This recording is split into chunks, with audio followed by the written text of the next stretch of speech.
Ladies and gentlemen, the Countdown Courtroom is now in session. First case today, the State of New York v. Terrel Hunt.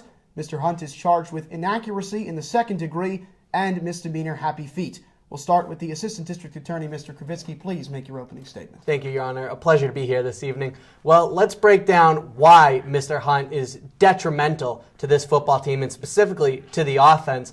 The problems are that he's a run-first quarterback. He doesn't look for his teammates. He looks for open alleys to run the football himself. That type of selfishness cannot accomplish what this team needs to do on offense, particularly with the struggles they have in the passing game and with the fairly young receiving corps. Then you look at the fact that he's inaccurate. He doesn't make his players better on offense, and he's not a true leader. He doesn't inspire in the huddle. You can see it in the body language of him and his teammates. Mr. Konowitz, your defense.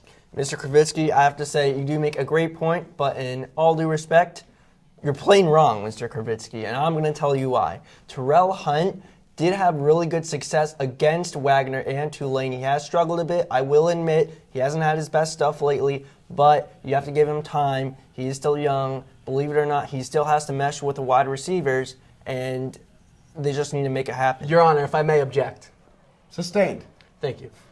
There's no more Tulanes and Wagners left on the schedule. There's not that much more time. There's 4 games left to mesh with his receivers. That should have already happened. There should have been much more progress than what's happened to this point.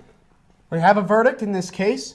We find in favor of the prosecution. Mr. Hunt is guilty. He'll be sentenced on November 16th at Florida State. Next case. Mr. Hunt is now in a civil suit against his own wide receivers. Mr. Konowitz, you better have something here for your client. Oh, I do. It's totally on the wide receivers here. As I mentioned earlier, Terrel Hunt, amazing quarterback. It's the wide receivers that need to get their acts together. They have had a lot of drop balls as of late. If you look at the completion percentage out of the last 3 games, 44%. Yes, Terrel Hunt has missed some throws, but as you can see here, you just got to catch those. It can't go through your hands. You got to help out your quarterback. Mr. Krivitsky, what do you have to say for Mr. West et al.?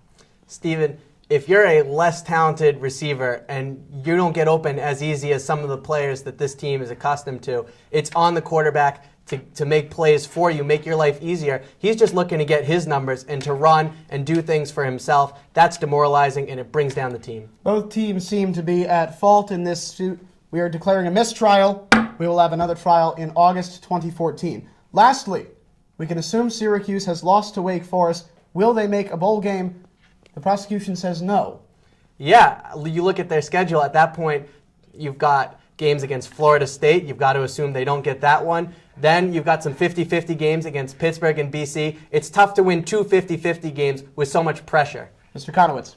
It will be a struggle, Bobby, but you have to think about this. We do have Maryland, which could be a game that could be potential a win, but there's also Pitt and BC, which are also toss-ups, and it does help that they are both at home. This bench does not enjoy optimism. We find in favor of no bowl. That's it for the Countdown Courtroom. Release the dancing lobsters.